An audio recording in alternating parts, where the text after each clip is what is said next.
But ఈ ప్రభుత్వం నా మీద రాష్ట్రంలో ఉన్నటువంటి వైఎస్ఆర్ కాంగ్రెస్ పార్టీ నాయకులందరి మీద కూడా ఓ రకమైనటువంటి కక్ష కట్టున్నారు. అభద్రతాభావం వల్ల వచ్చినటువంటి కక్ష అది. రాజకీయాల్లో తొక్కేసి అనగదొక్కి మళ్ళీ అధికారాన్ని చేజిక్కించుకోవాలన్నటువంటి ఆతృతతో చేస్తున్నటువంటి ఆకృత్యాల్లో భాగంగా జరిగింది. ప్రభుత్వం ఒక నిర్ణయం తీసుకొని ఆ నిర్ణయాన్ని ఖచ్చితంగా పోలీసులు ఇంప్లిమెంట్ చేయవలసిందే అన్నప్పుడు జరిగినటువంటి ఒక తప్పుడు కేసు తప్ప మరొకటి కాదని నేను భావిస్తున్నాను. లేకపోతే ఒక యాక్సిడెంట్ని హత్యాయత్నం కేసులు పెట్టడం దేశంలో ఎక్కడన్నా చూసినాం మనం?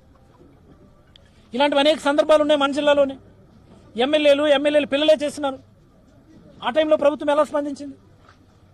ఈ యాక్సిడెంట్ జరిగిన తర్వాత రోజునే మా నియోజకవర్గంలో ఒక యాక్సిడెంట్ జరిగింది, దానిలో ఎలా స్పందించింది?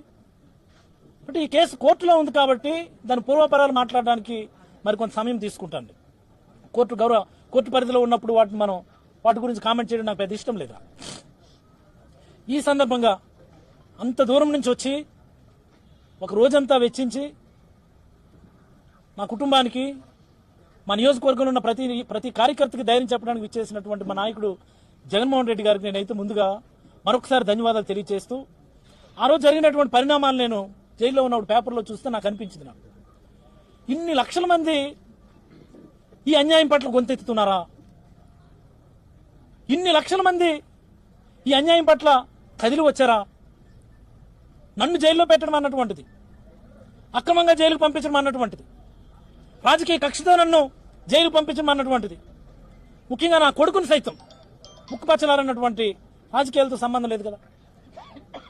నా మీద కక్ష తీర్చుకోవడం కోసమని నా కొడుకును కూడా బలి చేయటం అన్నటువంటి దాని మీద ఇన్ని లక్షల మంది అనంతపురం నుంచి ఇచ్చాపురం వరకు గొంతెత్తి నినందించడం అన్నటువంటిది నిజంగా నాకు చాలా గర్వంగా అనిపించింది. నాకు మొదట్లో ఒక భావన ఉండేది, నాకు జైల్లో పెట్టారే నాకు కానీ నా కొడుకు కానీ, నేనేం తప్పు చేశాను నేను అని ఒక రకమైనటువంటి చిన్న నిరాశాభావం ఉండేది. ఆ రెండో రోజునే దాసన్ వచ్చారు జైలుకి నాకు ములాఖత్తు పెట్టుకొని కలవడానికి.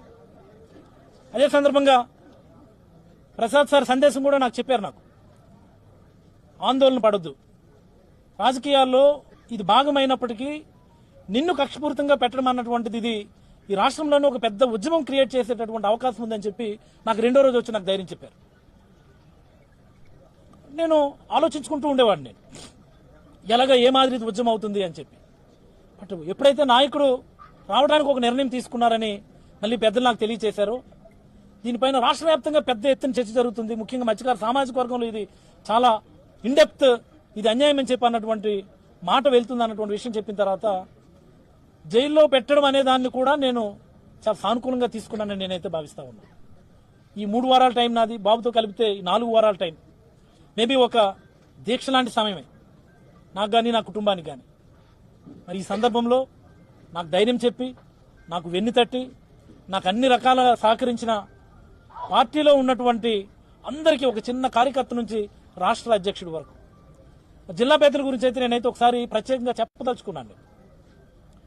నాకు జైల్లో పెట్టడమే కాకుండా నాయకుడు నన్ను చూడడానికి వచ్చినప్పుడు జరిగినటువంటి పరిణామాల గురించి కూడా ఒకసారి మాట్లాడితే, ఇచ్చర్ల గుర్రెల కిరణ్ గారి మీద, వాళ్ళ బృందం మీద కేసులు పెట్టారు. తిలక్ గారు పలాస వస్తే మా బృందం తిలక్ గారు అందరి మీద మళ్ళీ కేసులు పెట్టారు. ఆ జిల్లా పార్టీ అధ్యక్షులు అలాగే ప్రసాద్ సార్ వాళ్ళ అబ్బాయి మీద, వాళ్ళందరి మీద కూడా కేసులు పెట్టారు.